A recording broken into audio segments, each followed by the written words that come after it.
Hey, it's CVV, Chris Van Vliet, and you have to check out the fastest rising podcast in all of professional wrestling. I'm talking about the Crash and Burn Wrestling Podcast. If you're looking for pay-per-view predictions, if you're looking for pay-per-view reviews, if you're looking for interviews, check out the Crash and Burn Wrestling Podcast. Crash and Burn!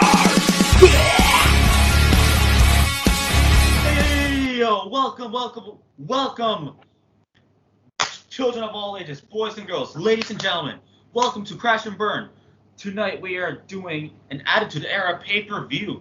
This is WWF Invasion 2001. What? Live from the now called Rocket Mortgage Fieldhouse in Cleveland, Ohio. Back then it was called the Gund Arena, with an attendance of 17,019 fans in attendance, with the buy rate of 770,000. And we count the matches. One took place on the pay-per-view Sunday Night Heat, and the rest took place live on the Invasion. 1, 2, 3, 4, 5, 6, 7, 8, 9, 10 matches pretty much. So before we get to this episode, Austin 316 said that he wants you to come in. What? Yes, what's up? It's about 11 at night. I got my energy back because I got very sleepy earlier. We just got done filming a long ass episode of the Moshcast. Make sure you go check that out. We're reviewing some I want to get to some Attitude Era pay-per-views from 2001. So this was definitely one to review. Definitely a shocking ending to this. I feel like the card was really stacked. We're reviewing one of the pay-per-views that had one of the most craziest rivalry, and probably in WWE history, and that is the WWF versus the Alliance, which Stephanie McMahon and Shane McMahon bought WCW and ECW and started the feud with their own father, so that way they could get WWF out of business. But we'll see. But that was just the beginning of the feud. We'll see. That was just for the feud to begin. Definitely excited to review this pay-per-view. I know it was really damn good. The ending we're going to get to, I'll tell you all exactly what happened. But Jason, if you want to go and get the card rolling, let's go. We are so energetic on this Saturday night. 24 hours away from All Out, but nonetheless, it's All Out's not until tomorrow at the time of recording. We're on WCW. Edge and Christian defeated Lance Storm and Mike Awesome. Tag team match. Edge and Christian from WWF and Lance and Mike from WCW. Wyatt, go ahead. I thought this match was a decent way to start this show. I always love a loud pop when Edge and Christian always come out of the ring. I mean, Edge and Christian, Edge always shot the best missile drop kick, in my opinion. I think Edge has always been the guy that's always shot the best missile drop kick, the Attitude Era version of Edge. And Christian and Edge really had some nice matching gear in the red tights that night. Lance Storm and Mike Awesome. Lance Storm is definitely one of ECW's finest, and so Mike Awesome as well. Mike Awesome was always good in WCW. But I always I'm going to sleep already. Oh god. But I thought it was a really awesome way to. It was a very decent way to start the show. WWF got their first win that night, so that's a plus. But it's always good to see one of my all-time favorite tag teams start the show, which is Edge and Christian. But Jason, what did you think about the match? An absolutely splendid, phenomenal way to kick off this damn show. Oh, I enjoyed it. It was a good match. Up next, referees. Wow. WWF ref Earl Hebner defeated Nick Patrick, with Mick Foley as the special guest referee. Wow, it was a pretty cool match. I enjoyed this match. Wyatt. I thought, I love the story to it. Of course, you did have the Alliance battling WWF. Of course, you did it with wrestlers, but you do it with referees. Mick Foley, of course, is probably my favorite special guest referee of all time. Probably the best special guest referee, in my opinion. Mick Foley did actually ref twice that event, but we're going to get to the other match later. But Earl Hebner is definitely one of the most legendary referee of all time, and Nick Patrick was a WCW referee. And I did. What? All right. Yeah, the story to this was when WCW's referees got invaded the locker room with WWE's referees, and Earl Hebner was very unhappy about it, and then Nick Patrick got up into his face, and then the referees started beating the shit out of each other backstage, and then Nick Patrick acted all dumb by when a WWF superstar was winning a match, he'd act all very stupid about it, saying like his shoulder was sore and when he couldn't do it or whatever. Then but him and Earl Hebner had a very funny rivalry, the match went whatever. But, the referees were at ringside for their responsible promotions. But Earl Hebner was definitely the right guy to win that match. And, you did a referee versus a referee, so why not do it? Wow, okay, all right. Up next, the APA defeated Chuck Palumbo and Sean O'Hare. Wyatt. Oh man, what a match that was. The APA, that had a story to it, of course.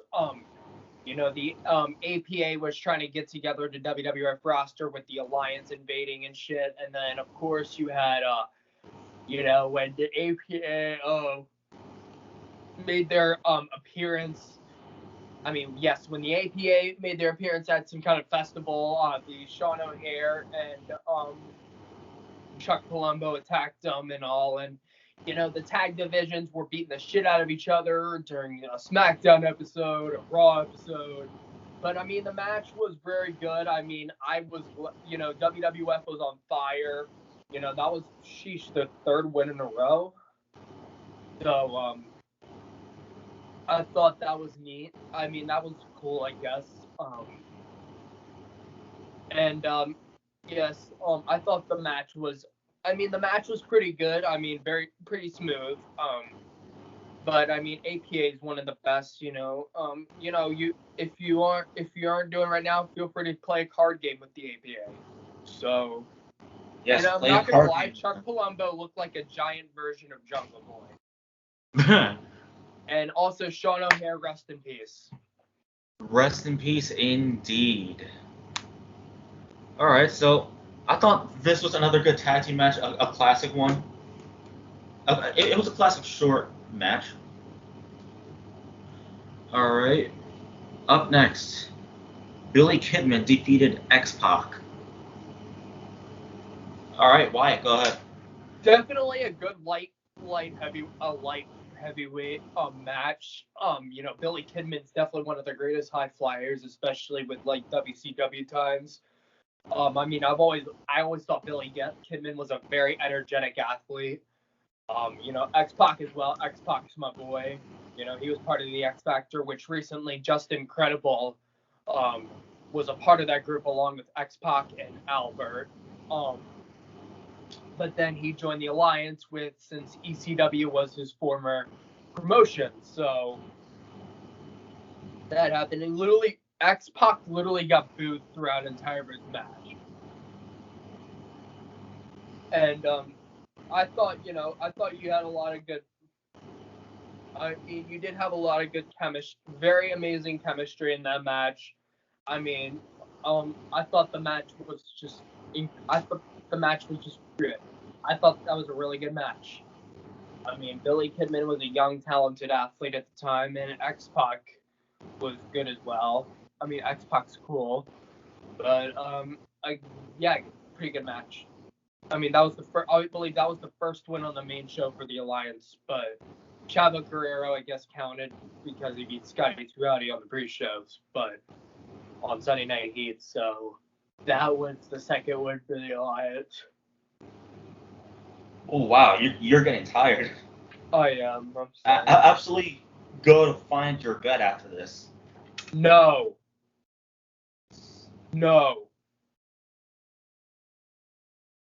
Anyways, this match was pretty good. I actually enjoyed it. Anyways, Raven defeated William Regal. Go ahead. Oh man, I definitely remember this one. I thought the match was extremely solid. William Regal was actually the WWF commissioner at the time, so William Regal got prepared for his match with Vince McMahon backstage. That was a huge embarrassment. Raven. During the match, I just know them two went at it back and forth, and then once later the match hit. I do remember when Taz came out, and once the referee was distracted, attacked Regal and put him in a huge suplex. And people say I think Taz is the original mayor of Suplex City. I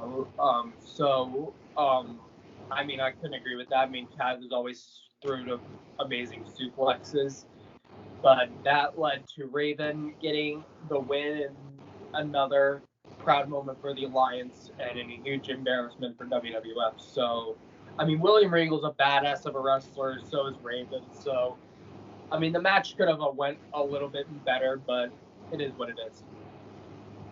Yeah. Agree. It could have been better, but it was a short one. As well, Tajiri defeated Taz in another short match. I guess it was a decent one. Not much to say about it, but it was a decent, enjoyable match. And it's Wyatt. I actually had that feeling that was going to be a squash match. William Regal really got Tajiri prepared for his match, but I thought Tajiri was actually part of the Alliance at one point, but no, he was always in WWF.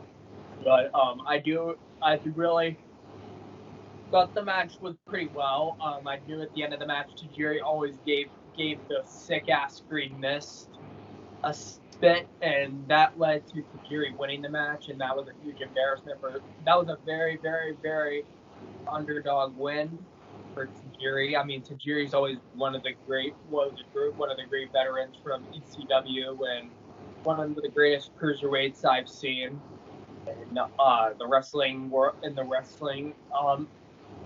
years. But I really thought the match was alright. But I found this match pretty enjoyable. RVD, Rob Van Dam, defeated Jeff Hardy. I think you skipped the match. I don't think so. It says Tajiri defeated Taz, and then after that it's RVD defeated Jeff Hardy. Oh yeah, okay. So definitely that was probably my favorite match tied with the main event. No, I have three favorites. That's definitely one of my favorite matches. I remember before the match, Jeff and Matt were chilling backstage, and an RVD whacks Matt with a hard chair shot, and where Matt screams in pain.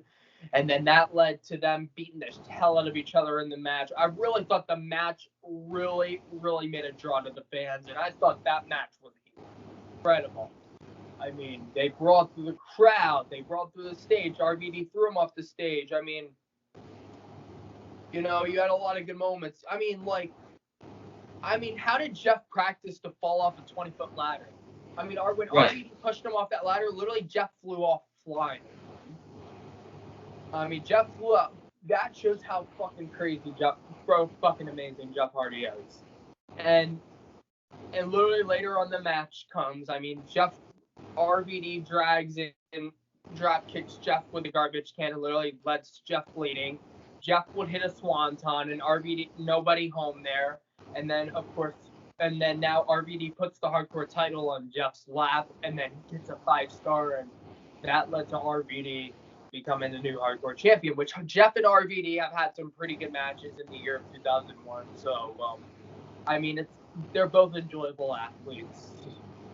Both enjoyable athletes, indeed. I enjoyed the match. It was a pretty enjoyable one, actually. So, and I agree with everything you said there. So, This next match is the Brawl and Panties match with Mick Foley I think as the guest. I think you missed the 6-man tag team match.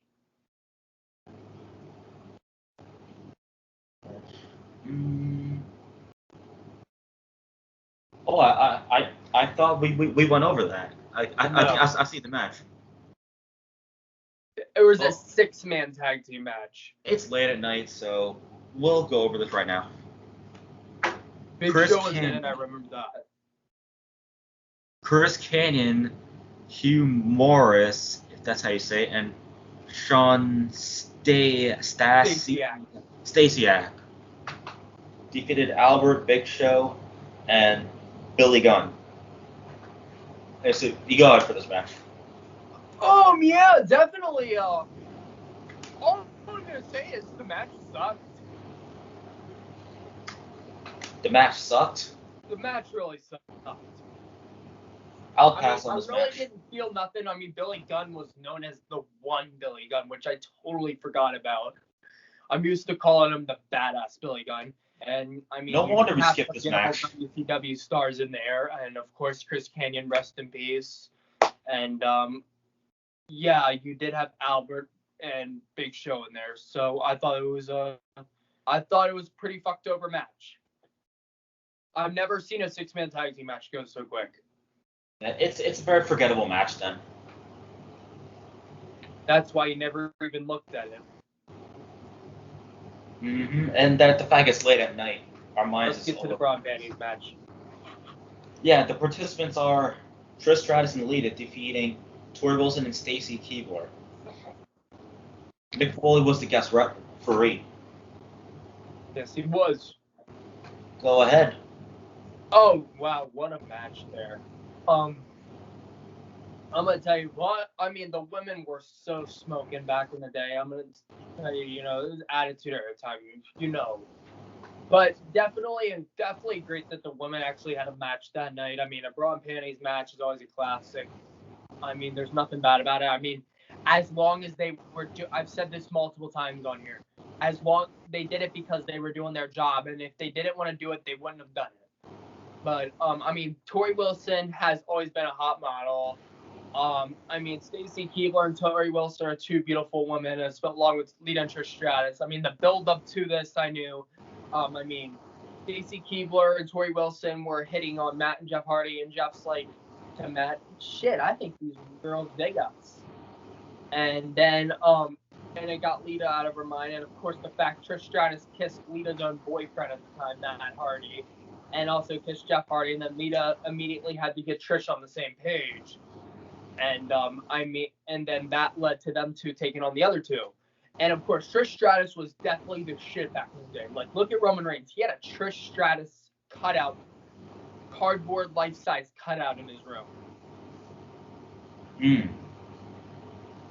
But off topic here. But definitely entertaining. I thought the match was really entertaining, especially it had some good entertainment.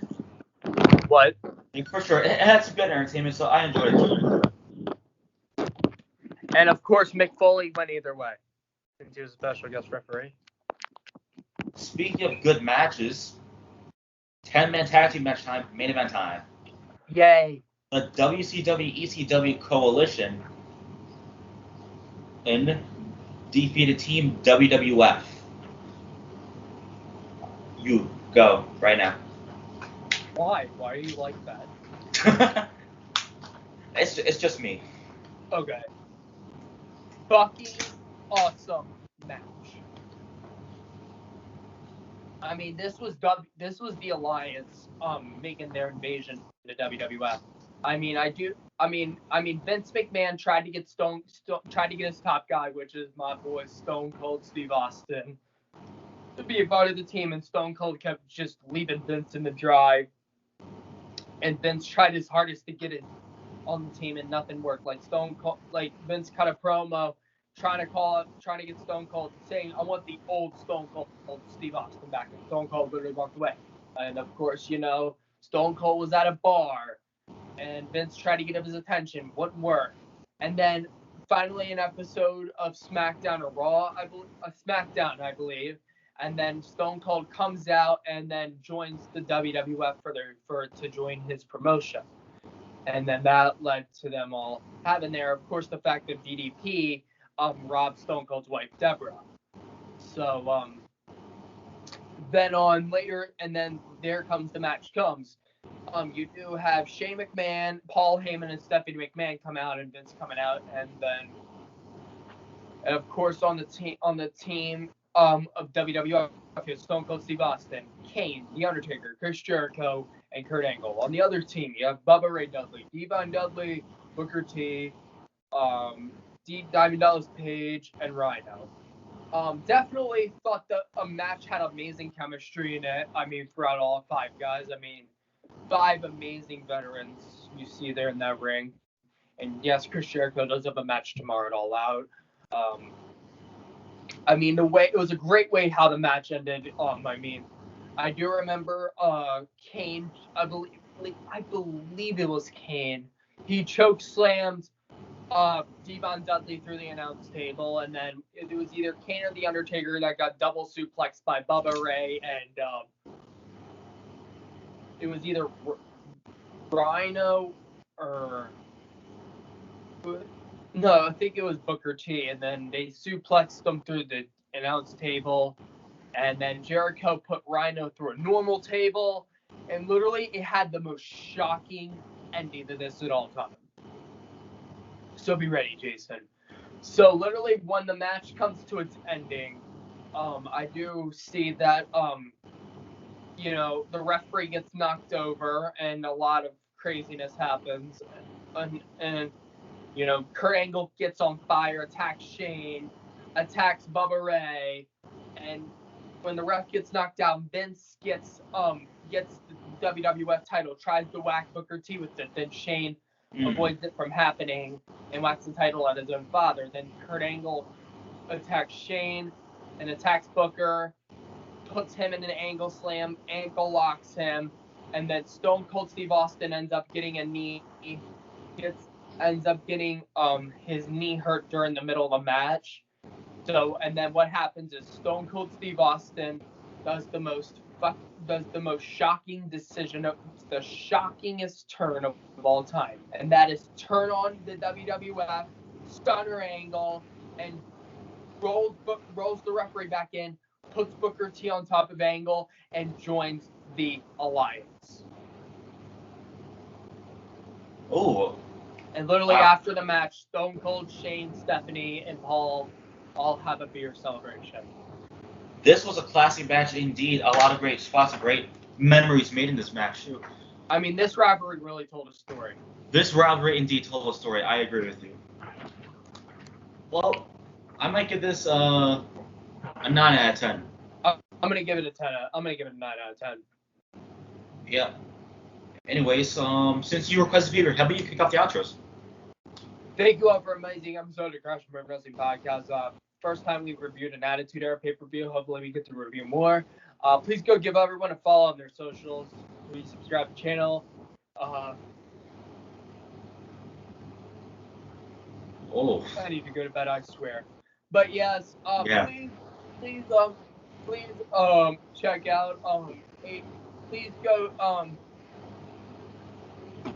please go check out the Moshcast and subscribe to that. Give a video a like and a comment on this video, and also support independent wrestlers and independent wrestling. Yeah. Jason, end it off. Thank you for watching this amazing episode of our Attitude Era pay-per-view review, WWF Invasion 2001. We hope you all enjoyed, and stay tuned for the all-out recap. Yes, sir. All right, everyone. We'll see you then. Enjoy All Out tomorrow, and have a good one. Until then, be safe. Okay. And we need to go sleep. All right. Enjoy your evening. Crush and burn!